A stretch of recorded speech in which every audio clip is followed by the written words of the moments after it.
Hello students, आज इस video में हम लोग वेन डायग्राम को स्टडी करेंगे, अध्ययन करेंगे। पिछले वीडियो में मैंने वेन डायग्राम का हल्का सा आपको इंट्रो दे दिया था, परिचय दे दिया था।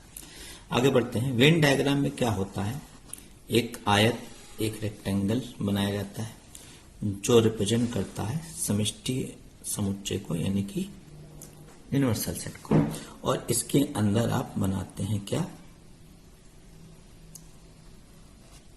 समुच्चय जो कि वृत्ताकार होंगे। तो अब आपको वेन डायग्राम बनाते वक्त कुछ चीजों का, छोटी छोटी चीजों का ध्यान रखना है। वो मैं आपको बेसिक चीजें बता रहा हूं। वो क्या, अगर कहीं पर लिखा हो आपको कि कोई समुच्चय किसी का उप समुच्चय है, जैसे मैंने कहा ए बी का क्या है, उप समुच्चय, तो एक समुच्चय को बी समुच्चय के एकदम अंदर बनाइए, यानी कि ए का वृत्त जो बनेगा वो बी के अंदर बनेगा, ये ध्यान रखिएगा। अगर कहीं मैंने कह दिया आपको कि ए और बी विसंधित समुच्चय हैं, डिसजॉइंट सेट हैं, यानी कि इनका इंटरसेक्शन जो है वो क्या है, फाई है, तो ये दोनों वृत्त बनाते वक्त एक दूसरे के दूर दूर बनाएंगे, यानी कि एक दूसरे को टच नहीं करने चाहिए। तो ये सिंबल होता है एक समुच्चय दूसरे का उप समुच्चय है, और ये सिंबल हो गया दोनों डिसजॉइंट सेट है, विसंधित समुच्चय है। अब नॉर्मली वेन डायग्राम बनाते वक्त हम लोग जो वेन डायग्राम बनाते हैं, समुच्चय बनाते हैं, वो कुछ इस तरह बनाते हैं, एक दूसरे को इंटरसेक्ट करते हैं कुछ इस तरह से। ये बना ए, ये बना बी। अब जब आप नॉर्मली इस तरह से समुच्चय बनाएंगे सट एक दूसरे को काटते हुए, तो अब आपको इसमें यह पता करना होता है कि यूनियन कितना है, इंटरसेक्शन कितना है, और कभी कभी कह देता है इसको छायांकित करो, कि आपको बता दे, पूछ लेगा कि हाँ यूनियन का जो रीजन है, जो क्षेत्र है, उसको क्या करिए, आप छायांकित करिए। तो अगर आपको यूनियन छायांकित करना हो कभी भी समुच्चय में, चाहे दो हो चाहे तीन, तो उनको एक जैसे छायांकित करने के लिए हम लोग प्राय दो प्रकार की लाइनों का इस्तेमाल करते हैं, क्षैतिज, हॉरिजॉन्टल या वर्टिकल। तो हम लोगों ने यहां पर यूनियन को रिप्रेजेंट करने के लिए क्षैतिज रेखाओं का इस्तेमाल किया। अगर ए में क्षैतिज रेखाओं का इस्तेमाल किया है तो बी में भी क्षैतिज रेखाओं का इस्तेमाल करेंगे। तो अब जितना भाग ये छायांकित हो गया है वो यूनियन को रिप्रेजेंट कर रहा है, यानी कि ए यूनियन किसके बराबर है, क्षैतिज रेखाओं से घिरा भाग, region covered by horizontal line. क्षैतिज रेखाओं से जो घिरा भाग होगा, ठीक है, क्षेत्र होगा, वो पूरा यूनियन ही, यूनियन ये पूरा है, ये यूनियन को रिप्रेजेंट कर रहा है, ग्रीन पार्ट।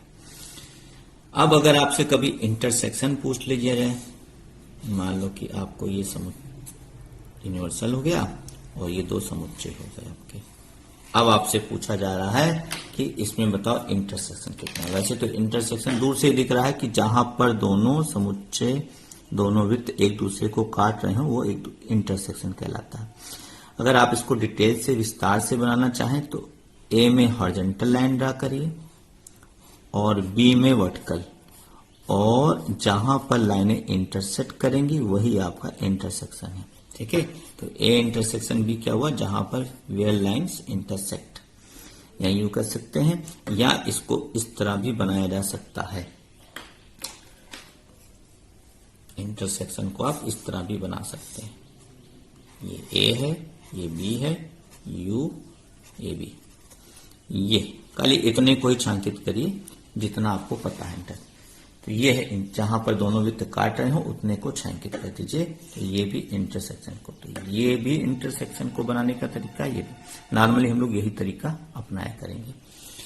ये थोड़ा ज्यादा ही गंदा हो जाता है, बड़ा हो जाता है। अब रही बात नेक्स्ट, अगर आपसे पूछा जाए माइनस डिफरेंस वाला, ये ए है, ये बी है, ये यू है, बाहर ही लिख दे रहे हैं। तो माइनस कैसे बनाते हैं, ए माइनस बी। तो ए माइनस बी का मतलब है कि ए के उस भाग को आप छायांकित कीजिए, शेडेड कीजिए जो बी में ना आता, यानी कि ए का वो रीजन शेड होगा जो बी में ना आता, केवल इतना पोर्शन, ठीक है। तो ए का वो रीजन जो बी में ना आता हो, यानी कि ए के रीजन को सेट करना है, पहले वाले समुच्चय के रीजन को सेट करना है, लेकिन दूसरा वाला सेट छोड़कर, यानी कि बी के पार्ट को, बी में ये लाइनें नहीं जानी चाहिए। तो ये माइनस को रिप्रेजेंट करता है, डिफरेंस को रिप्रेजेंट करता है। अब उसके बाद आता है पूरक समुच्चय यानी कॉम्प्लीमेंट। कॉम्प्लीमेंट को कैसे सेट करते हैं ये देखिएगा, ये हमने बनाया यू, इसके अंदर दो समुच्चय बना दिए फटाफट, एक ही समुच्चय, कॉम्प्लीमेंट समझने के लिए एक ही बनाइए, दो पर तो सवाल बन जाएंगे, शुरुआत में समझने के लिए पहले एक समुच्चय बनाइए ये, क्योंकि कॉम्प्लीमेंट बनाया जाता है यू की मदद से। आप जानते हैं ए कॉम्प्लीमेंट होता है यू माइनस ए डैश भी लिखते हैं, सी भी लिखते हैं, पूरक समुच्चय का सिंबल है। तो अब आपको ए के उस पोर्शन इस पूरे में यू के उस पोर्शन को सेट करना जो ए में ना हो। देखिए यू माइनस ए है तो माइनस का मतलब क्या बताया, इसको सेट करिए लेकिन इसको छोड़कर, तो ए के बाहर जो पोर्शन है उसको सेट करेंगे, ये रिप्रेजेंट करेगा ए को छोड़कर, ये पूरा सेट होगा, ये उसको रिप्रेजेंट करेगा कॉम्प्लीमेंट को, ये है कॉम्प्लीमेंट यानी कि पूरक समुच्चय, ये ध्यान देना है। तो ये तो हो गया वेन डायग्राम का बेसिक, आई होप आपको इतना समझ में आ गया होगा। अब उसके बाद देखिए आगे बढ़ते हैं। अब आपको ये तो समझ में आ गया कि वेन डायग्राम में यूनियन क्या होता है, इंटरसेक्शन क्या होता है, डिफरेंस क्या होता है, पूरक क्या होता है। कुछ चीजें होती हैं जो लॉजिकली इस्तेमाल की जाती हैं, उसको ध्यान रखिएगा। जैसे कहीं मैं आपको लिखूं एक्स एक एलिमेंट है ए यूनियन बी का, तो इससे निष्कर्ष क्या निकलेगा, इसी को हम लोग लॉजिक बोलते हैं। लॉजिक क्वेश्चन लगाते हुए, तार्किक क्वेश्चन लगाते हुए तो आपको इसकी जरूरत पड़ती है तर्क विधि से लगाने। तो आगे आपको विविध प्रश्नावली में तर्क विधि मिलेगी, तो इस तरह के क्वेश्चनों की आपको जरूरत पड़ेगी, उसमें इस तरह के तर्कों की जरूरत पड़ेगी। अगर कहीं पर लिखा है कि एक्स ए यूनियन बी का एलिमेंट है, तो इसका तात्पर्य निकलता है एक्स या तो ए का एलिमेंट होगा, या तो बी का एलिमेंट होगा, या तो दोनों का। तो यूनियन के लिए यहां पर एक शब्द लिखते हैं ओ आर, हिंदी में इसको या बोलते हैं, तो इंग्लिश में लिखा जाता है। तो एक्स अगर कोई element x A union B में है, तो इसका मतलब वो तो या तो ए में रहा होगा, या तो बी में रहा होगा, या तो हो सकता है दोनों में, क्योंकि यूनियन का मतलब होता है कम से कम एक, या तो पहले में या तो दूसरे में। क्योंकि अगर एक्स ए यूनियन बी में है तो ए में होगा तब भी वो यूनियन में रहा होगा, बी में रहा होगा तो भी वो यूनियन में आएगा, और दोनों में होगा तब तो आएगा ही आएगा। ये यूनियन का मतलब होता है, लॉजिक होता है। अगर मैं कहूं कि x belongs to A intersection B, अगर कोई अवयव ए इंटरसेक्शन बी में है, तो इसका मतलब x ए में भी रहा होगा, एंड लिखते हैं, एंड चाहे ऐसे बना दो चाहे अपना एंड हिंदी में और लिख दीजिए, x बिलोंग्स टू बी। अगर x ए इंटरसेक्शन बी में है तो वो ए निश्चित तौर पर ए में भी है और बी, क्योंकि इंटरसेक्शन में कोई चीज तब आती है जब वो पहले समुच्चय में भी हो, पहले सेट में भी हो, और दूसरे सेट में भी दूसरे समुच्चय में, यानी कि दोनों का कॉमन हो। तर्कों को अच्छे से समझिएगा, ये थोड़ा कठिन पढ़ते हैं, थोड़ा बार बार आप इसको लिखेंगे समझेंगे तो समझ में आएगा।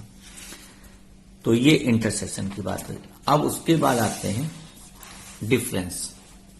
अगर मैं कहूं कि कहीं x a माइनस बी में है, तो छठ से आप लिख देना x a में है, एंड यहां पे लगाएंगे x b में नहीं, क्योंकि जो अवयव a माइनस बी में आएगा वो पहले वाले समुच्चय का होगा, लेकिन तो क्योंकि माइनस का मतलब ही है जो पहले में हो परंतु दूसरे में ना हो। तो अगर x a माइनस बी में है तो यानी कि a में है b में, यानी कि पहले के वाले समुच्चय माइनस लगाओ तो पहले वाले के साथ हाँ लिखिए, दूसरे वाले के साथ ना। ये हो गया नहीं।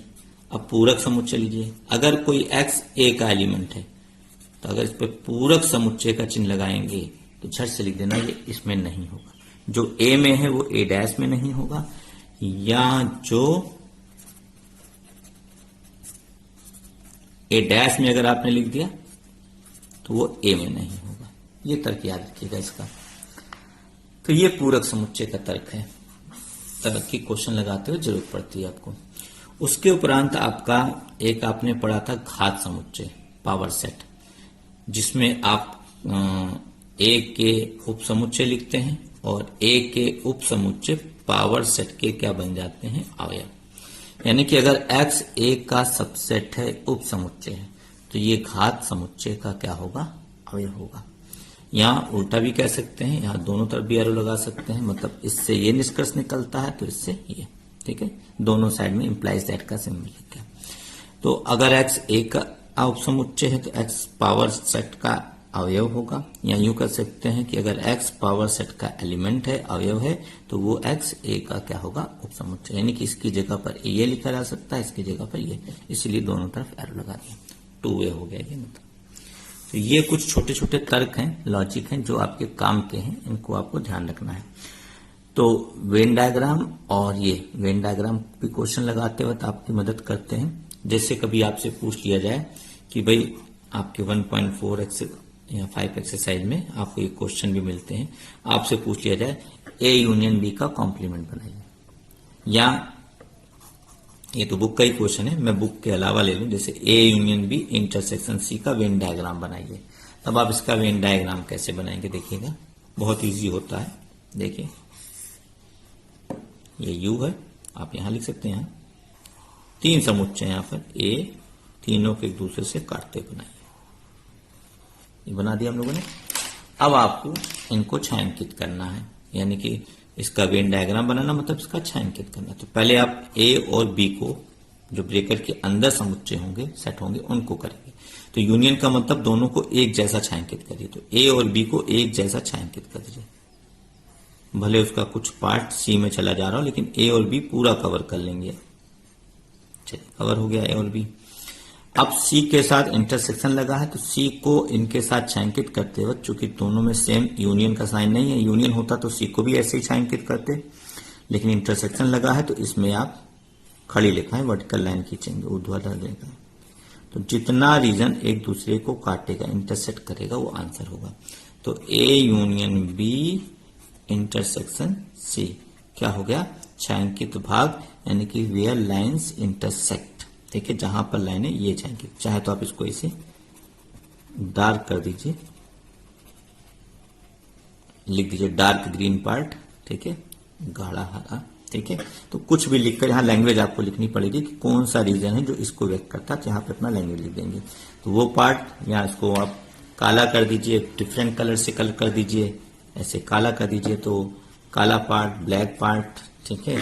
यानी कि आपको ये बताना है यहाँ पर आगे लैंग्वेज लिख के कि A union B intersection C आपको कितना मिला, क्योंकि ये पूरा तो A union B intersection C नहीं होगा, आपको वो पार्ट लेना है जो इस पूरे संबंध को, रिलेशन को सेटिस्फाइड करता हो। ये व्यक्त करता है यूनियन को, और ये व्यक्त करता है कि इन दोनों के साथ क्या लिया गया, सी का क्या लिया गया, इंटरसेक्शन लिया गया। तो आई होप आपको वेन डायग्राम का ये चीज समझ में आ गया होगा। तो इस तरह से वेन डायग्राम बनाते हैं। और देखिएगा, एक वेन डायग्राम मैं आपको और बना के दिखाता हूं, आपकी बुक का ही क्वेश्चन है, इससे आपको मैं बना देता हूं। ये यू है और आपका इसमें हमने लोगों ने बना दिया ए बी, दो समुच्चय हैं। आपसे कहा जाए ए यूनियन बी कॉम्प्लीमेंट बनाइए। इसका मतलब जिस पर भी कॉम्प्लीमेंट यानी कि डैश का साइन लग जाए तो उसको यू में से माइनस करिए, तो U minus A union B, यानी कि यू का वो पार्ट लीजिए जो ए यूनियन बी छोड़ के हो। अब आपको पता होना चाहिए कि ए यूनियन बी कितना है, तो ए यूनियन बी इतना होता है। आपको पहले से ही पता हो तो अच्छी बात है, ये मैं यूनियन बना रहा हूं, ध्यान रखिएगा, केवल यूनियन, ठीक है। तो ए यूनियन बी कितना है बेटा, ग्रीन पार्ट, ठीक है, ग्रीन रेखाओं से घिरा भाग, ये यूनियन है, ये हमारा आंसर नहीं है। अब आपको उस पोर्शन को सेटिस्फाइड करना है जो कि इस पोर्शन में ना आता हो, क्योंकि ए यूनियन बी पर क्या लग गया है, कॉम्प्लीमेंट। जिस पर भी पूरक समुच्चय का चिन्ह लग जाए, समझ लीजिए वो रीजन आपको छोड़ना है। तो हमने पहले पता कर लिया कि किस रीजन को छोड़ना है, उसको हमने अलग से सेट कर लिया। अब ए यूनियन बी ये हो गया, इसको छोड़कर हमारा आंसर होगा। तो इसको आप किसी भी प्रकार की दिखाएं, कलरफुल पेन रखे रहेंगे तो अच्छा रहेगा, एक्सप्लेन करने में आसानी होगी। कलरफुल नहीं रखे रहेंगे तो भी दिक्कत नहीं है। यहां पे लिख दीजिएगा ग्रीन में हॉरिजॉन्टल लाइन लिख दीजिएगा, क्षैतिज रेखाएं, और ए यूनियन बी का होल डैश हो जाएगा। कौन सी रेखाएं, ऊर्ध्वाधर रेखाएं, या आप ब्राउन कलर लिख सकते हैं। तो ये हमारा आंसर होगा। ये केवल इसलिए बनाया गया ताकि ये पता चल जाए कि किस रीजन में हमको एंट्री नहीं करनी, प्रवेश नहीं करना है। तो ये है ए यूनियन बी का होल कॉम्प्लीमेंट। तो इस तरह से आप वेन डायग्राम बना सकते हैं, 1.5 एक्सरसाइज लगा सकते हैं। तो आई होप इतना आपको समझ में आ गया होगा। इसको खूब अभ्यास करिए। नेक्स्ट वीडियो में मैं आपको और कुछ भी बताऊंगा वेन डायग्राम के बारे में, और उस पर कुछ क्वेश्चन और लेंगे। Thank you.